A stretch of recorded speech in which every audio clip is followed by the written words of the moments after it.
where did your career start, or at least where your curiosity began with athletic training? Did you have a smooth transition to, all right, I want to become an athletic trainer, or was there kind of some road bumps along the way? Big road bumps the entire way. So started off as a nursing student in junior college, and was going through that pretty much because I had some family members that were nurses, and everybody was just like, at the time, growing up in Wyoming, just a quick backstory, growing up in Wyoming, there was just never any insight of going, oh, hey, like you should leave Wyoming or anything. It was just like, hey, you went to high school here, go to college here, stay here. Um, had really no like insight or thought of even leaving Wyoming. So everybody was like, well, just going to nursing because nurses make a ton of money in Wyoming. So I was like, all right, went to school for it. Absolutely hated it. As I was going through the program, one, I wasn't learning that much, but two, it was only 9 credit units. So I had to pick up a couple extra classes to stay full time for my scholarships. So I did all my sports med classes, emergency management, intro to athletic training, just stuff that got, piqued my interest, that was health related. And I figured it would all just, go back and forth to really just working on people. Those classes became much, much easier for me. And just as I went through the programs, I just found out that athletic training is where my passion was. So the day before the NCLEX, I just said, I'm not doing this. It is what it is. Like, let's just jump off the boat and go head first into athletic training. So changed my major, pissed off a lot of people in that process, but changed my major. And just went from there to New Mexico State, and then got my bachelor's in athletic training there. And even then, when I was there, I was considering going to like PA school. Like the thought of going to, going and get my master's or something like that was not really a thing. So, lots and lots of road bumps. Even after I got my master's and started working for the Cavaliers, I mean, I wasn't even the head athletic trainer for the G League team. I was the head strength coach, and I was the assistant athletic trainer. So just like another speed bump, it's just been like up and down for across the career for what exactly is, been the progression of my career. So it's lots of different turns and paths, and it's all worked out. So why basketball is something that's always been a realm that you've kind of enjoyed? Did you play yourself? Yes, I mean, just growing up like in the Jordan era, it was like got the chance to watch him play. Like a lot of the kids now who just the only time they've seen him play is on The Last Dance, and stuff like that. Everybody's Kobe, LeBron, but I grew up with Jordan and just watching those games, and just fell in love with it. Played, high school, tried to play in junior college, busted up my shoulder, just wasn't for me. Just wasn't as good as, needed to be. I'm only 5'10" and I'm white. It's probably not the cards aren't dealt my way. So, but I was always a gym rat, like there's no place better than being in the gym, whether it's just getting shots up, working out, anything like that. So that's just, basketball is where I went with it. Now, you talked about that you were an athletic trainer, and then you were kind of, although you were an athletic trainer, you were kind of still the head of strength and conditioning with the Cavaliers at one point. And I guess let's kind of discern the difference between the two. And like, how would you define an athletic trainer? That's a great question. The athletic trainers focus on injury prevention, management of injuries, rehab of injuries, and really dealing with the total health profile of athletes or clients, I guess you could say. But compared to like a strength coach, right? Like you're worried about, bigger, faster, stronger of these athletes for the most part. Obviously there's rehab components that are worked into it, corrective exercises, whatever they might be. But there is a giant difference between the two.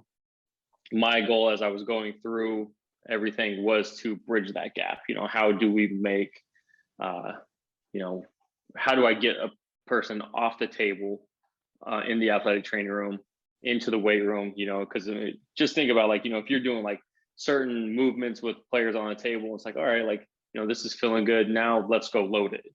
So being able to cross that bridge and, not just go like, hey, he needs to go do 5 sets of 10 of squats, but, you're doing the assessing and then immediately in there loading them and watching them move. Everything's under your program kind of thing. That was kind of my approach to it of how can we just make this transition more smoother for the athlete. And do you feel like a background in strength and conditioning and just being a strength coach prepared you more so for an athletic trainer, so that way you know things to look out for and things to avoid? Or do you think it was more of like what you learned in at AT school and so forth that made you more prepared? Everything came from like my strength and conditioning background. Athletic training school is like a nice prep, to be like, all right, like here's the general stuff that you should know for the real world. Very basic, very general. The strength and conditioning component really set things off to be like to understand like asymmetries, muscle imbalances, certain movements, really, functional movement screens, just stuff like that, that just really kind of go like, oh, well, like this is exactly how we get somebody from the table and make them better. So they're better on the court or whatever it might be. So even now I'm in the training room maybe 10% of the time, in the weight room 90% of the time. Most trainers, it's probably the opposite, or if they're ever in the weight room. So yeah, I heavily rely on my strength and conditioning background more so than my athletic training background. And certainly just prepared you for exercise selection and being able to tailor it towards all the athletes. And we went over the definition of what athletic training is, and it's like the management, the prevention, as well as the recovery for athletes. And I kind of want to start in the realm of recovery, so to speak, because one, it overlaps with what I do, but also it's just kind of an easy place to start because everyone's had an injury before, right? And they recovered from something, and they've, had a process of like, I got injured. There was a period I needed to get better, and then I was better. And so, athletes often have all the tools necessary for recovery from injuries. I guess what elements are the most impactful for recovery, would you say? Whether it be sleep, was it the modalities, is it nutrition, is it a combination? What would you say? Yeah, so we can nix one right away, and that's modalities. I met a couple of students today with UCLA, and they were asking me like, are you more of a movement guy or modality guy, stim, ultrasound, whatever? I'm like, I don't do none of that stuff. Like sleep and nutrition. If you can master those two things, sleep and nutrition, you are beyond set for recovery. And the pros, those are the guys that really take it serious. That's why they're able to play 82 games and have so many back-to-backs, is because they've mastered their sleep schedule and they know exactly what fuels their system best for them. So those are the best things to start recovery, without a doubt. Everything else is secondary, hands down. Well, one part of the recovery process, at least like the phases of healing, is inflammation. And I guess, how are you, or at least what are some of the components that you're using to help manage inflammation, so to speak? Is it mostly, managing those things that you talked about with like sleep and nutrition? Are there just like making sure that you're adjusting volume? I guess, what would you say to that? Yeah, I mean, it's kind of all of the above. I mean, like even so, say if it's an acute injury, like I'm still not a big ice guy for the most part. So like I'm more of like a compression and just keep that thing moving, keep that lymphatic pump type deal, versus just like sit there and ice it and hope something happens after 20 minutes.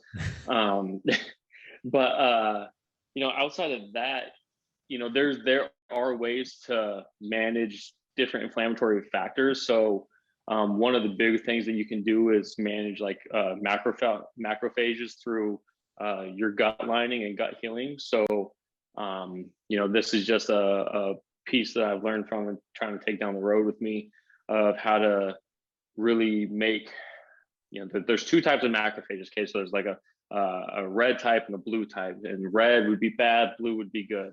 It's like how can we make the blue macrophages overcome the red ones, right? To make sure that we really have a true handle on the inflammatory cycle.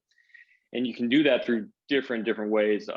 Mainly it's through, healing your gut lining so that, you can absorb proper nutrients to handle the nutrition aspect of it and control those macrophages.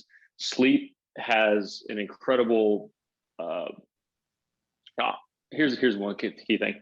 Sleep is the same thing as fasting. Obviously, we're just sleeping versus being awake. When we are fasting or sleeping, we are letting our gut lining heal. So when our gut lining heals, then we're able to absorb more nutrients more readily available. So that first meal, especially, this is just something I've in my head, but that first meal after an injury, if it's very healthy and impactful on our athletes versus say going out and eating fast food, something like that, that's how we're going to control inflammation a lot more. Sorry, that was kind of a run off with that, but that's one of the ways that I really try and handle inflammation. You know, it's like if you have a guy with a swollen knee and you're still trying to figure out why, and then you go back and look at their diet and they are having, you know, they're eating all these inflammatory foods, it's really like your blood vessels are acting like gas pipes, just running straight to the injury, and you're just sitting there lighting it on fire, causing it to swell and burn and everything, versus controlling the edema with proper food and getting that inflammation to calm down. After that component, if you can master the sleep and then nutrition, and then pair it with, you know, some of the movement type stuff where you're controlling the volume, the different motions, therapeutic exercises type stuff, that's really when I think that you're going to start getting a better effect, especially long term, and overall, like just improving the health of the athlete. That first meal is very interesting. I've never heard that concept before. And I guess, have you found that perhaps people who eat better immediately after recover better initially, or even like faster long term? What I have found, and I have no research behind this, I will 100% say that, is people who fast more tend to recover quicker and not have as much like DOMS, delayed onset muscle soreness, and are overall readily available than those who eat, say, 4 to 6 meals a day. And depending on what those meals are, especially, you know, has a different impact on there. So again, no research behind that that I can sit here and, you know, quantify. I can just say that like some of the athletes that I've worked with that have kind of bought into some of the BS that I just spilled out, we've seen a lot of great benefits from it. So it's something that, you know, just a lot of personal research in the fasting and gut health has kind of led me down that track. And, you know, guys like, I don't want to name drop, but I worked really closely with Joel Berry before he retired, and we had just incredible success with it, especially in his last year, on how he was able to recover. And yeah, it was awesome. Well, it's those anecdotal like questions, or at least anecdotal situations where like new questions can be like answered. And it seems like if you guys are seeing it over and over again, it's like, all right, maybe that's something worth researching. And that's kind of how new information is researched. Yeah, absolutely. I mean, it's just those questions, right? The question has to be posed of what is the best way to handle these different, you know, recovery tools or methods, whatever it might be. And, you know, in my head, that's just kind of one of the things that, you know, one of the many roads to get to the you know, success. Yeah. And what are some of the, you know, what are signs that athletes aren't, or even just people in general, aren't recovering well? Are there things that you look out for to make sure to be like, hey, you know, you need to be doing something different here because you're not performing well in practice or in games? Yeah, I mean, obviously we have the wellness questionnaires. We have all the different tools that are at our hands, kind of help, you know, red flag certain things. I think nothing ever gets past the eye test, right? Like when you see a guy coming in, you just notice that they're consistently groggy, tired, forgetful, missing things. Just, you know, that could be like appointments, missing, you know, stuff that they should have with them on a day-to-day basis, right? You just kind of get the feel, especially in a sport like basketball, where you have 12 or 13 guys and you're around them every single day. You know, you build these friendships and relationships with them to where you're like, all right, like something's off. You know, that's kind of where you start getting these red flags. And then hopefully, you know, if they're answering like the wellness questionnaires and everything truthfully, then you can start pairing two plus two, you know, and then just obviously going back and looking at different, you know, how's the practice structure been, and have we been going more intense? Is the season ramping up? Is it, the different areas? And other times, like, you just have to have a frank conversation with the guys, like, hey, look, are you stressed? Are you having boy girl problems, or financial problems, like homework, like what is it? And again, that's really where having that rapport, really kind of helps with the overall management of that. And you've had the opportunity to work both in professional and collegiate sports. And I guess, did you notice a difference? And you kind of touched on this a little bit already, but did you notice a difference in recovery practices in college versus professional sports, like in the NBA? Because, my mind goes like, okay, professional sports, it's their job, they're going to focus on it. But then also in the back of my mind, I'm like, okay, maybe collegiate athletes, like, they're trying to make it to the big time. So they're trying to do everything in their power to get to a pro level. And I guess, what is your experience and the difference between the two? Yeah, I mean, pros definitely take it more serious, but they're also older, right? Like, they're older and going like, all right, like, just take like a guy like LeBron. What is he, 36? He has to do every little thing to invest in his body so that he's got the longevity behind it. Versus like an 18-year-old kid that just comes out and is like, hey, like, I can roll the ball out and go play whenever. As far as like true differences, my last stint at FAU, our guys didn't do much recovery. But we also didn't have a lot of things at hand, like, sure, we had like a hypervolt, we had a cold tub, just some of the very basics. Today was my first day at UCLA, whole different, revenue stream, everything, to like really kind of see what all is at these guys' hands. And really, it's not that much different than the NBA. I really, NBA players probably utilize like massage more, like actual massage therapists and stuff like that. It's pretty close at this level compared to the NBA, if not higher at this level. Just the difference is like, really, is like, how do you manage the stresses? I would like to think that at the NBA level, there's probably a little bit less stress as far as like not having to deal with schoolwork, but then at the same time, they're going to have more family stress, financial stress, whatever it might be. So really what it comes down to is just managing those stresses. And who does it better? Probably NBA players, just because they have more people to help manage those. They have 3, 4, 5 athletic trainers, strength coaches, PTs, massage therapists on deck. Here, there's me, and you know what I'm saying? So like, there's sure, we have the registered dietitians and other people at hand, but they're not as readily available as I would say like the NBA is. Yeah.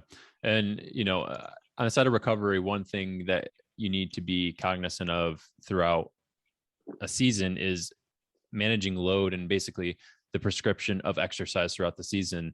And, for people who may be listening who don't understand, I guess, the role of like how the load will change throughout the season, where maybe you're doing more like skill stuff during the season, and then like you're working on strength and conditioning off season.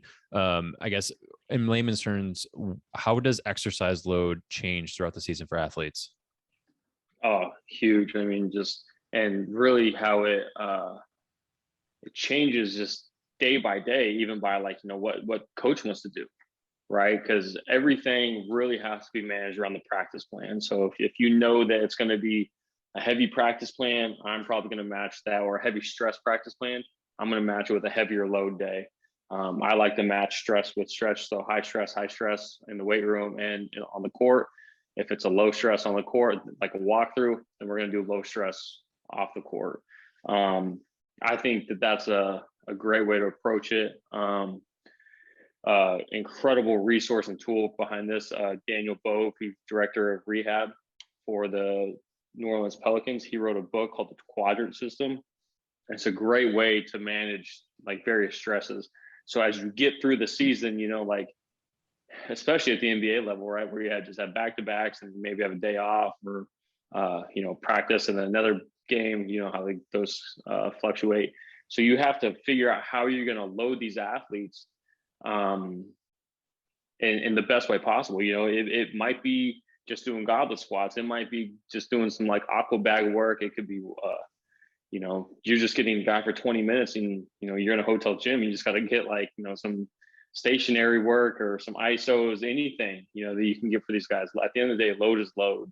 So And it's going to change. It's going to fluctuate throughout the season based on different demands. Like if you're flying out, what if you're delayed? And that's going to impact your nightly plans. All that's got to go out the window. What if the coach says that he doesn't want to practice at noon? He's going to move it up to 9. So now all your pre-practice stuff is now out the window. So it all changes. You have to be ready on the fly and have to have backup plans for every backup plan that you have.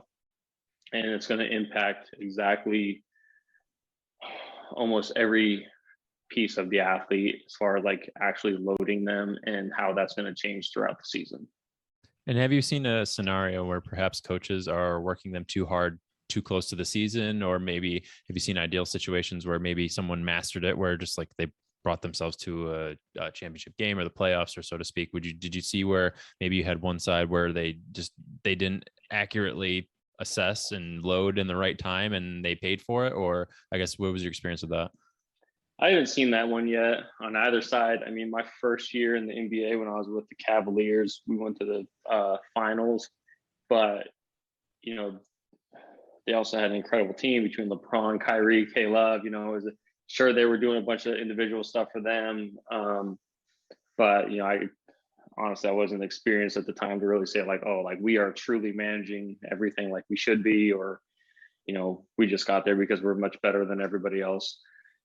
At FAU, the head coach there was awesome and like very willing to let me have like a impact on practice plans and intensities and stuff like that. And he was very, very open on going like, hey, are we going too hard? Should we taper things off?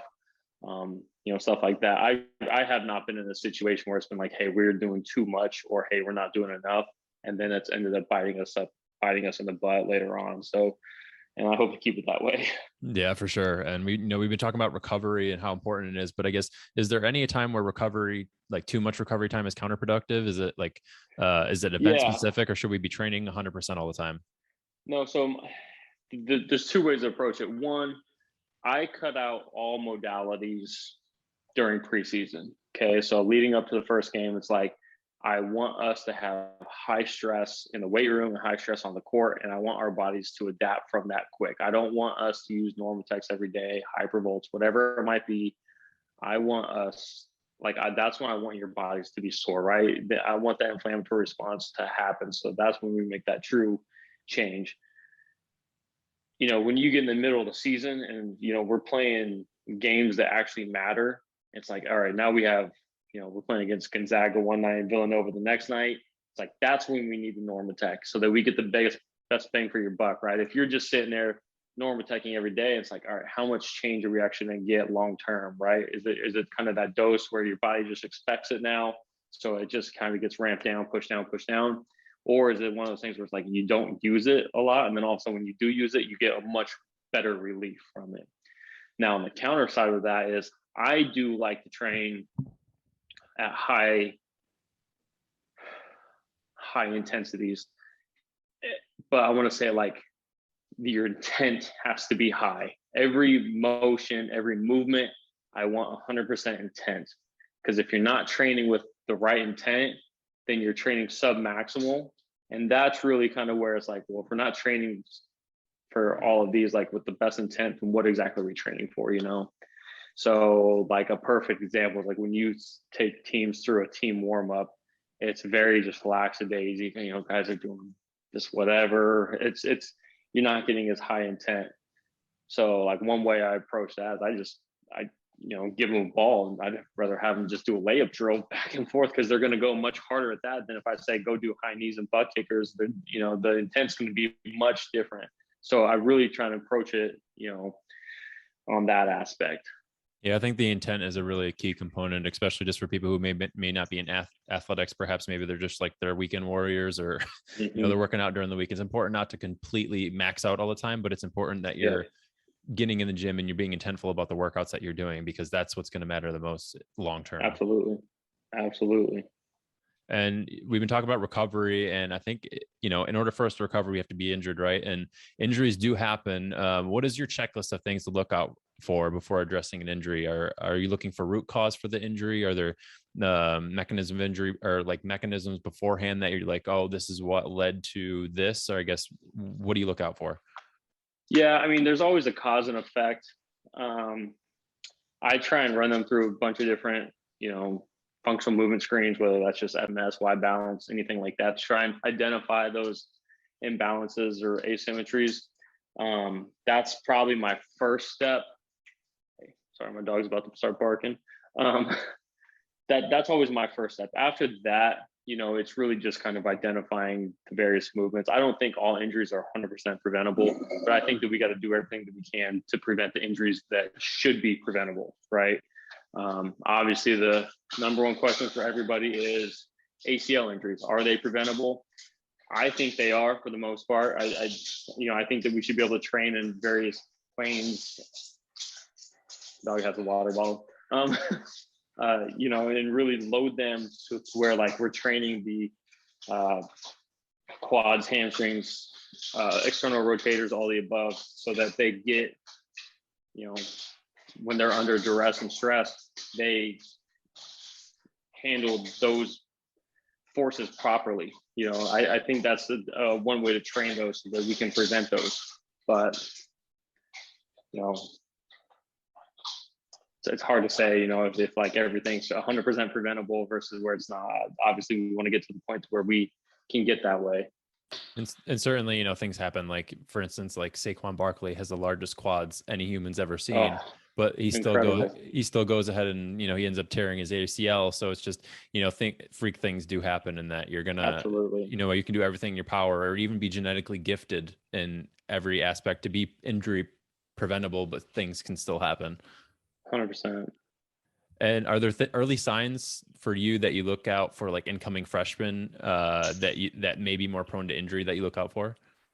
Yeah, I mean, I think just like the basics, right? Like if you're running them through screens and they can't get into certain positions, then we shouldn't load those positions, right? You got to teach those movements before you start loading them, and that's something that doesn't happen or really much at all in college athletics, at least from like what I've seen. A lot of times, it's you get these freshmen in and it's like, hey, we got to get them bigger, faster, stronger, put some plates on their back to make them squat, instead of going, wow, we need to teach them how to squat first. Can they get to the positions? Do they have enough ankle dorsiflexion, whatever it might be, so that we are preventing those long-term injuries, or are we just creating bad habits long-term?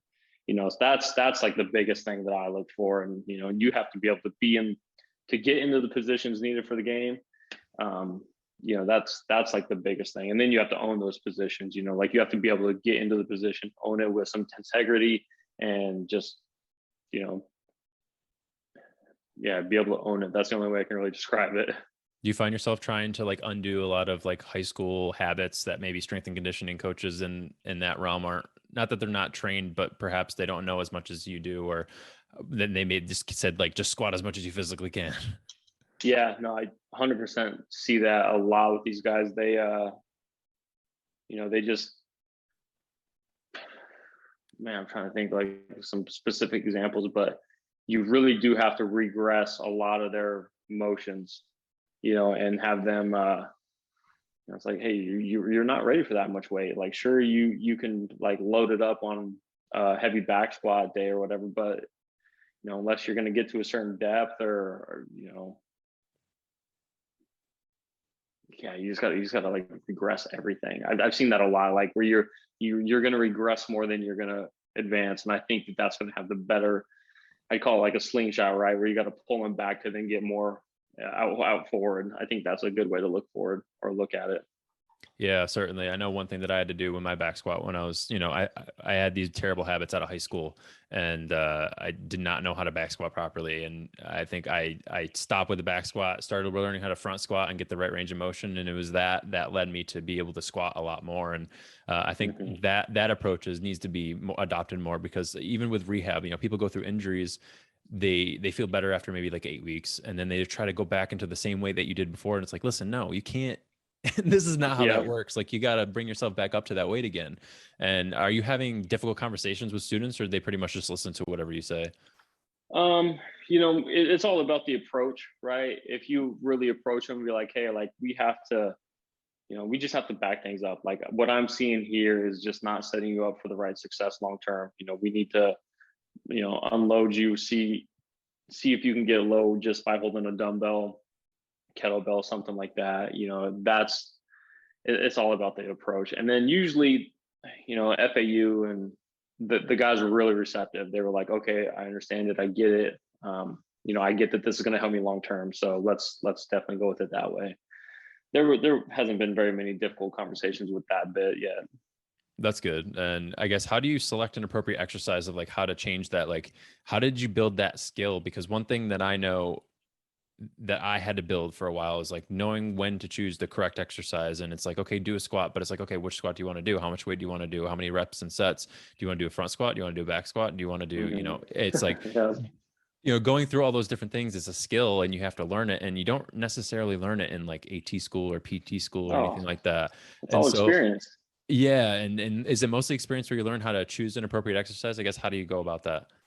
Yeah, I think that's been like a huge, huge piece for me. It was just like through the experiences of going, you take some guys and it's like, hey, like let's try and load you, and all of a sudden it's like that wasn't a good idea. Like take the weight off. Let's get away from the back squat to a dumbbell front squat. To a kettlebell. Isometric goblet squat. Right. It's really just all been experience of going, what is the right regression and progression as needed. So I wish I had a perfect answer for that of like what is like the best way, because the real answer is I don't know.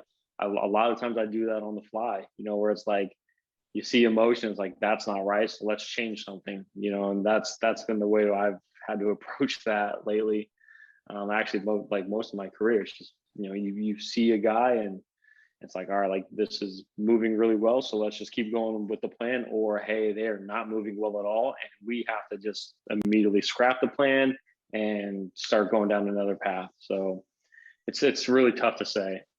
And well, it's applicable, right? So it's to say that although, let's just say you're in the gym, you don't really know a whole lot about working out, and you just get started and your back squat doesn't feel good. It's like, okay, we'll just try a different version of a squat and see if it feels better, versus like just trying to like, this is the exercise for me. This is the only way for me to get stronger. There's so many different other ways. So instead of just trying to drudge your way through the mud and trying to do something that your body's not meant to do yet, pause, take a couple steps back, and maybe choose a different exercise, or ask for help, of course, because that can always be Yeah, something helpful.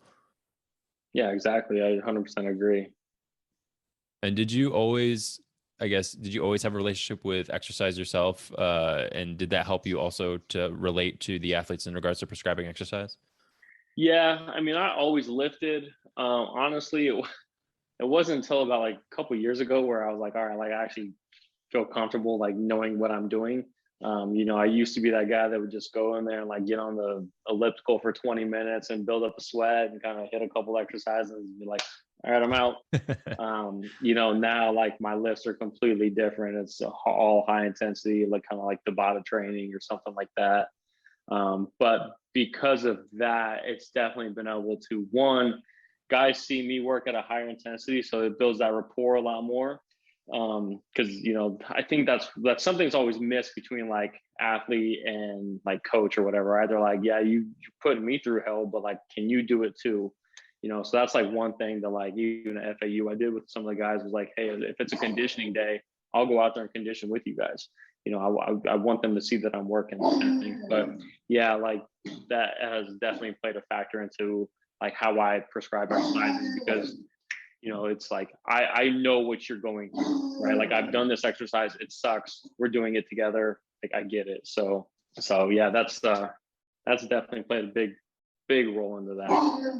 And I mean, it's almost part of like being a leader, right? You have to be able to go through hell with your team members in order for them to kind of find the same camaraderie as you and listen to what you have to say, because Absolutely.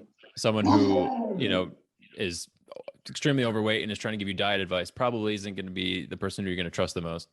Exactly. And we see it all the time, right? With like different nurses, doctors, whatever they might be. And like this was one of the issues that I had. Sorry, come here, Pop. Come here. I'm trying to get him to calm down. This is one of the issues I had with like the healthcare system, was that how can you be obese or smoke and then go into a patient's room and tell them to lose weight and stop smoking for their health, right? And we see it all the time. Like we have athletic trainers who are out of shape or whatever. It's like, if an athlete went down 100 yards away and you had to sprint to that athlete to save their life, who would die first? Like, right. I mean, that's a serious question. I mean, we see it all the time. It's like, you have to hold yourself accountable so that the athletes see it and can buy into it much more, right? And it just doesn't happen. It does not happen as much as it should. Well, part of the prevention thing is basically pain too, right? And we talked about changing exercises to do things that perhaps you're not really good at doing. But one thing that I find that a lot of rehab people do early on in their career is they avoid pain. It's like, okay, do this squat up until you have pain and then don't go any farther, or like just do that and then stop. Or I guess, do you use pain as a way of addressing limitations on movement, or do you try to educate some of the athletes and say like a little bit of pain may be okay, and as long as it's not like sharp or anything like that? Yeah, I think a little bit of pain is good sometimes. Like, and there are times where you got to push through a little bit, right? Like, and it's all, again, like, use pain as a guide, in the sense of like, all right, if I'm going through a squat and I start to feel it, it's like, all right, that's not that bad. If I'm going through a squat and I feel that sharp, intense pain, all right, let's not go that far, right? Like, let's train in the, that realm that we have that's relatively pain-free. I tell my guys all the time, it's like, look, as soon as that first game comes around, you're never going to be 100%, right? You're probably going to be at 80%, 90% if you're lucky, and if you are at 100%, not playing. So, you're going to have to learn to play through some pain. And a lot of times it's like, it's grit training, right? Like, how much can you like actually suck up and be like, all right, like, I need to sit here and push through this. Now, if one of my athletes is trying to push through it and they're getting blown by every time and they're costing us the game, you're coming out, but I'll always let the athlete kind of demand, or I shouldn't say demand, but like, try and push through as much as they can. I mean, you definitely have to like pull the reins back from time to time, depending on, again, like, how are they moving very, very poorly, and there are other circumstances. But yeah, I mean, you try and train within that basic, pain window, and a little bit of pain's fine. A lot, not okay. It is interesting that sports is kind of one of the few realms that like a little bit of pain's okay, because they're going to try and get back on the court in the middle of the season. They want to play ultimately, right? Like, you're not going to be like, no, you can't play in the playoffs because you need that knee to feel better. It's like, listen, that's not happening. Right. It's like, hey man, it's national championship or Final Four. It's like, we'll figure this out. Like, I will do whatever I can to make sure you're ready for when your number's called. Did you find more prevalence of injuries in college sports, or do you find that there maybe in professional sports there is more prevalence of injury, or maybe just equal? Probably equal, maybe.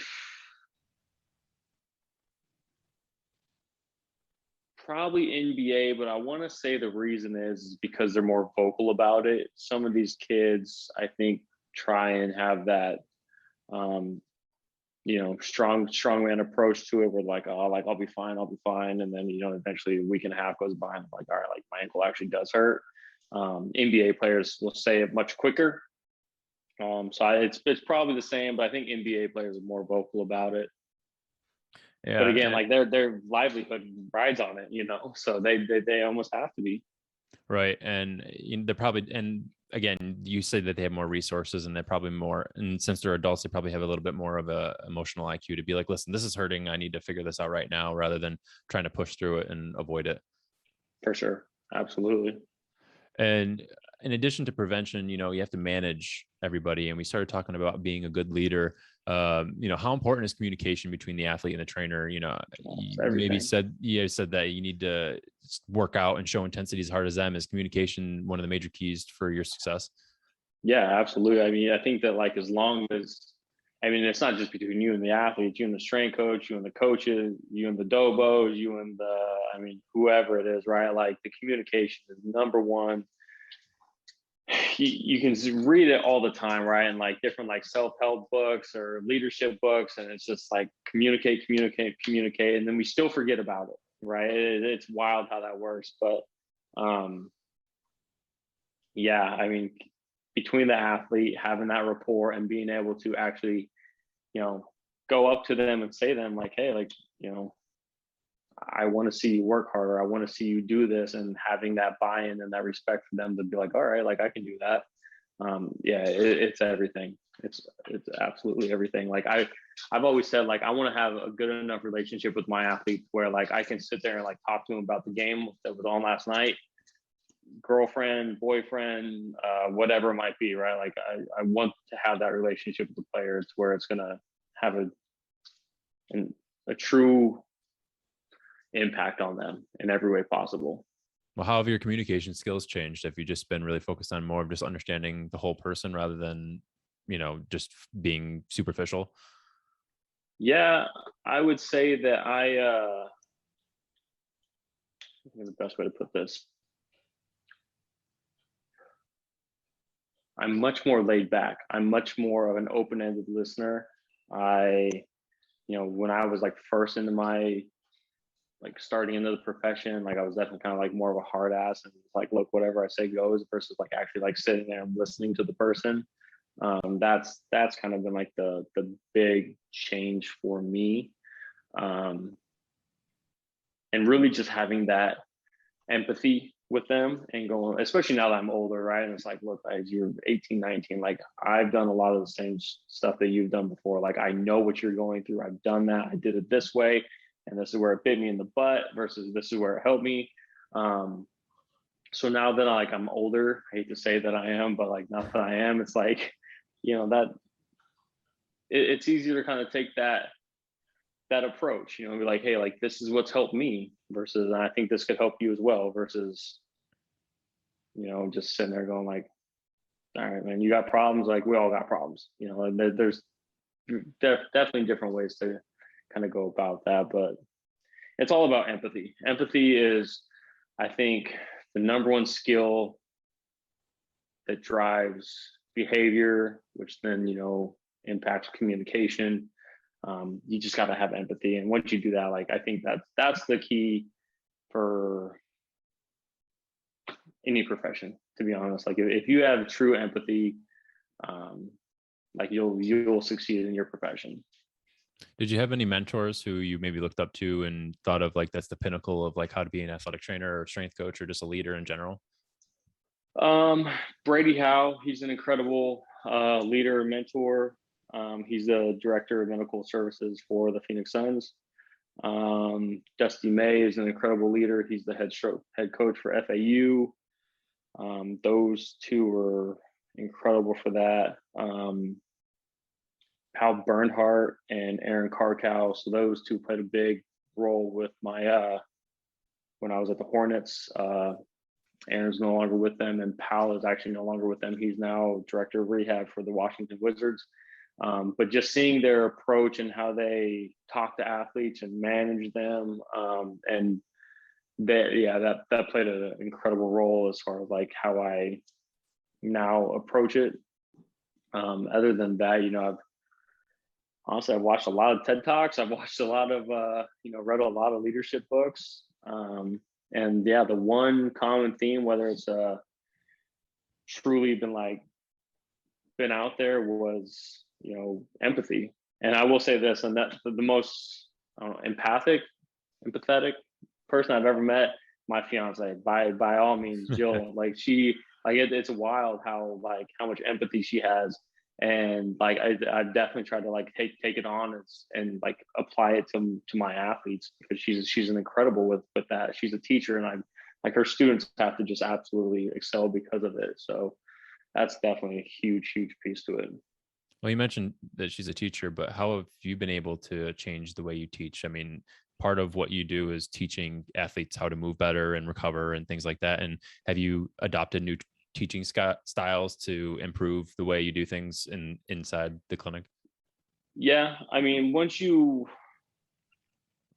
really, what it comes down to is finding like each person's like motivating behavior, right? Or motivating drive behind it. And are you trying to make it to the NBA? Are you just playing college because you want to play in college and this is awesome? Is it your parents on your back saying, hey, I want you to keep going because, you know, whatever it might be, right? And once you find those is really when you can start having like true impact on how you approach them, I guess. And you know, and it really does, like, it changes everything. If I have a guy that's like, look, I want to go to the NBA, it's like, awesome, like I know I can push you really hard, you know, versus another guy's like, I'm just here to be here, bud. And it's like, hey, just go through the motions, man. I get it, you know. You know, but like you know, it really is just identifying each motivator, and then, you know, going from there, you know, because you see that a lot with like adult learning strategies. You know, once they have that motivation, that drive, and you know, it's like, it's, you know, every person has that, right? There's certain niche that they want to go into. Once you identify that and you attack it, like, because you're actually intrigued into it, then you can, you know, you can accomplish a lot. Versus, I mean, we know how it was, like, everybody's first year in college or high school when they're taking gen eds, and they're like, I don't want to take English because this sucks, but like anatomy is awesome, like I want to take that. It's literally just identifying those factors and applying it, so like so to where it makes sense for them, and then you can build it. So like today I was working with one of my athletes, and I was having to just do like a simple hip 90-90 thing. He's like, wow, this hurts like hell. I'm like, yeah, but like, this is why we're doing it, and it's going to help you, you know, like unlock your hips, so that when you do, like, you think you can jump down, wait till like your hips aren't so tight, you know, stuff like that. So it's just about identifying those motivating indicators and then accelerating with them. Now, you said that you'd learned a lot of this outside of in your own time, I guess. Do you wish that you learned this back in AT school? Was it something that or did you get this at all? I didn't get any of this in AT school, man. AT school was nothing but like, hold the water bottle and run out there and see what you can do. Put a Band-Aid on them. I mean, I have so many issues with like athletic training school right now, like where it is versus where I think it should go. But I'm also doing nothing to impact that. So, you know, that's my own issues. But, you know, there definitely needs to be a big change into like how leadership strategies need to be taught in athletic training school, probably like in PT school and most schools, right? And most schools where it's like, hey, like this is where we can make an actual change with people. So yeah, everybody should be taught leadership strategies, leadership 101. And it's funny because a lot of people usually go into AT or PT school are usually pretty type A or just very, you know, headstrong. And they end up learning how to be a leader already, like by part of going through the process of doing what we do. And it's kind of interesting. It's almost like, should we get some people in there teaching how to be a leader, or is it maybe even almost more better to go through the process and suck for a while and it makes you a better leader on the other side? Yeah, it's tough. I mean, I'm gonna go with the latter. Like, I think you should suck for a while, because that's when you're just like, wow, like you have that true, like, you look in the mirror and be like, I need to change. And here's why, right? And that's where you make the most like self-growth and self-advancement. Is like you have to struggle in areas to get a true, like, you know, true change in yourself.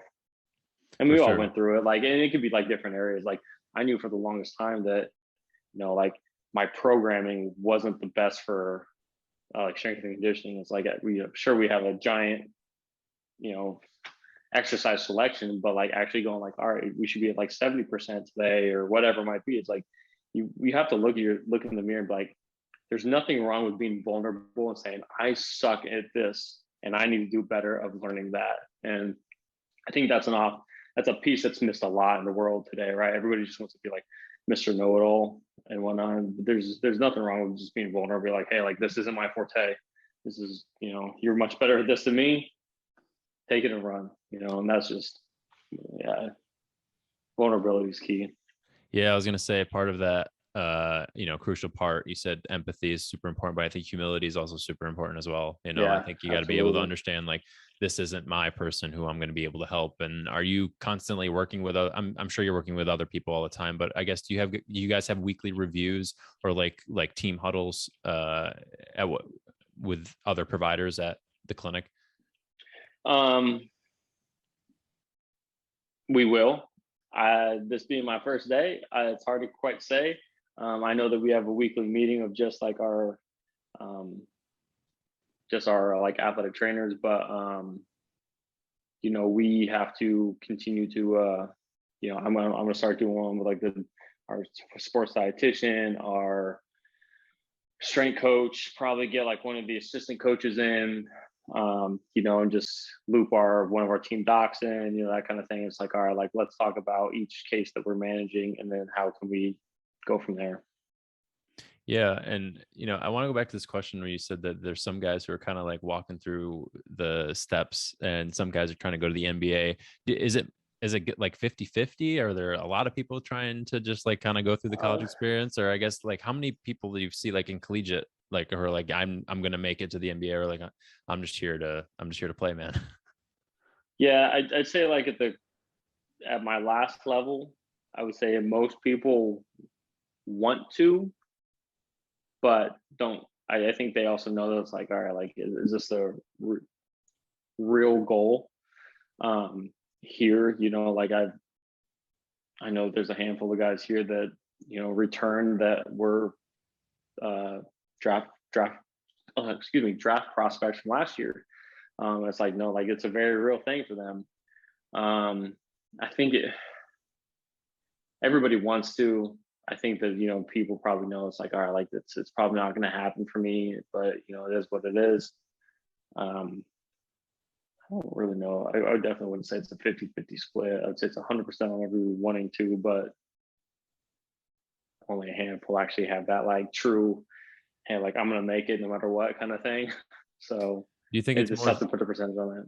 do you think it's a combination of skill and like natural born ability as well as just like hard work? Is it always, does one trump the other, or is it kind of equal? I guess what have you seen? That's hard to say. I mean, like for instance, like you hear this all the time, like can't teach height, right? Like you have somebody that's like 6'8", like they're just, that's genetics 101, and versus being 5'10", it's hard to say. I will forever like to push for that hard work pays off, and having that work ethic, and that like you see it with some of the guys in the NBA where it's like, look, I busted my ass to get here. I started at a small Division 1, and I went through the G League route, and then I got a 2-way or a call up or something like that, and then I eventually made it to the higher levels.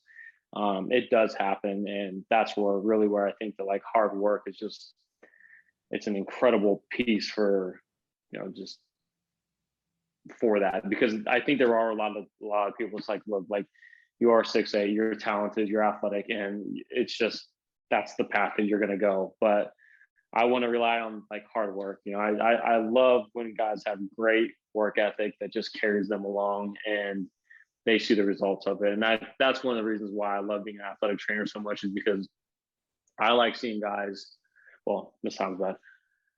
I like seeing guys when they're down and injured, and then when they make their comeback to where like not just where they were, but how much better they are, and seeing them excel. And it's like, man, like that's my payoff as being an athletic trainer, right? And just seeing them excel from that, from their hard work. It's like, we didn't do anything. I'm taking no credit for this. I just love seeing the progression of you go from like, hey, you're injured, and look at you now, but like, that's on you. You did the work, right? I didn't do anything. I just wrote some stuff on the paper, and you did it. So that's what I get out of like athletic training in this profession. Yeah, I think that's great. And I think more people need to realize that before they get into the field. Cause you know, maybe not in the realm of sports, because if you're going to do sports, you definitely got to love it. But, I've seen some providers and a lot of spaces where they just get into it for the money, or just like what they think it is, and it's not what they thought it was, or whatever. And if you're going to get into the profession of just taking care of people, you got to be able to put you aside to amplify a player or a patient or whoever. For sure. Yeah, absolutely. And I guess, we've been talking about leadership, empathy, humility. I guess if there's anything else you think that would make a key aspect of becoming a successful athletic trainer, what would you say?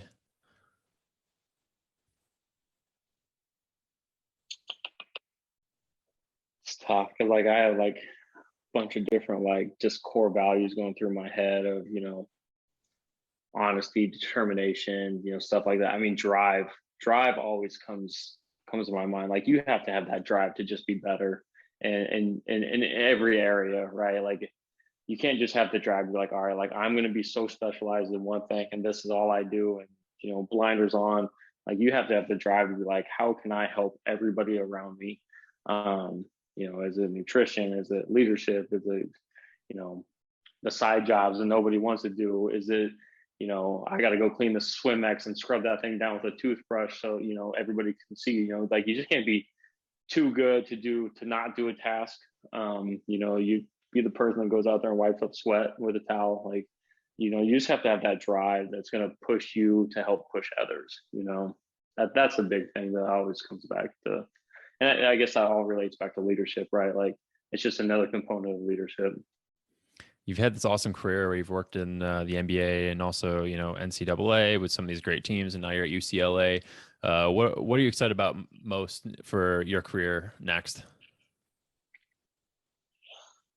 Hopefully winning a national championship, to be honest. I mean, like we're preseason ranked number 2. I mean, I'd love to say that when I was with the Swarm and the Hornets that we were like amazing, but we weren't. We didn't make it to the playoffs when I was there. So, I mean, like I just want to be good and I want to start like winning, like that's the one piece that I haven't quite got a taste yet. When I was with the Cavs, we went to the finals and lost to the Warriors in 5, but it's like, man, like I just am ready. I hope that's the next phase of my career. It's like, all right, like I'm with a good team and, hopefully we can win consistently, build a program, build a national championship program on the athletic training and strength and conditioning side. Like Nate Germ was my our strength coach, and I talked to him on the phone the other day. And I was like, dude, like I want to build a national championship program between you and me, so that like guys come through this, like it's just a layout from your freshman to when you're senior. Like there's no skip steps. Like we have a program in place that's going to be incredible for you, and that's going to be like the next step in my career, I think. You heard it here first, everyone. Put down on your brackets, UCLA is going to the finals. That's right. That's right, man. I'm taking it to the bank. It'll be easy. It'll be that $1 billion, what is it, the tournament bracket thing? If you get the tournament bracket. Yeah, exactly. Well, we've been closing in on an hour, man. You've been great, and I really appreciate you taking the time to do the interview. We're closing out on the final remarks here, and this is the Health Me to Health You. First question, if you had the attention of everyone in the world for 30 seconds, what would you say? I would say that everybody needs to open their eyes to the rising rates of obesity and how metabolic syndrome is running our race to the ground and how it's all preventable.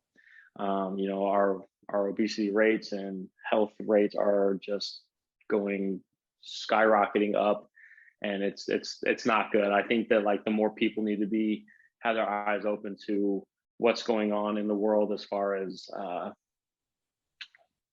how to manage their health and be proactive in your health, not reactive. That's the biggest thing. We have to be proactive with everything we do so that we're not reactive. And that's, eating the right food so that we don't have, high cholesterol later on in our lives, whatever it might be, working out so that we aren't, 40 pounds overweight. That's something that I think the world needs to hear and then really take in. Certainly America, that's for sure. We definitely need to get our butts in gear. Especially after COVID. Yeah, for sure. What book do you recommend? And you may be biased on this, but what book do you recommend, whether a book you've read now or in the past? Ooh, man. The Quadrant System by David Bowe is incredible for strength coaches. 7 Lenses of Leadership by Linda Thornton Fisher for athletic trainers, general public people. I think those are going to be some good ones. Last question: where can people find you and learn more about you and the things that you accomplish? Probably Instagram. I have a Twitter, but it's useless. Absolutely useless. Instagram, TLesh15. that's pretty much my handle on everything. So TLESH15, and yeah, that's where people can find me. You can't forget about, you said you wrote an ebook, correct? Oh yeah, yep. So as part of that whole obesity trend during COVID, during lockdown, I'm not going to sit here and say I saw the writing on the wall, but I understood that people are not going outside and they're not exercising, they're not doing the things for their health. People were eating very, very poorly. So I saw, I just figured that obesity rates were going to absolutely rise. And so I decided to write it's a 43-page document that has, how it's like an all you can want of how to prevent from gaining weight, but then how to lose weight on a very healthy way, not just like crash dieting, but it's a true lifestyle management course that you can do. And then it's very, very easy to follow. It's very user friendly, and yeah, it's helped a lot of people lose weight. And I'll be the first person to say, like, I used to be 240 pounds about 3.5 years ago, and I'm down to 198 now. And I just follow a couple simple principles, and they're all on the program. And yeah, that's the quick elevator pitch on that thing. But yeah. Hell yeah, dude. Congrats on that. That's great. Well, yeah. You heard it here, guys. Sorry. That can be found at tlesher.com. Sorry. I guess that's where else people can find me. I have a website, tlesher.com. Well, people can go there. They can get moving and be more fit, and also just look out for UCLA in the finals this year. Absolutely. Put that one on the books. Perfect. Well, Tyler, hey, thank you so much for coming on the podcast. Really appreciate it. Yeah, appreciate it.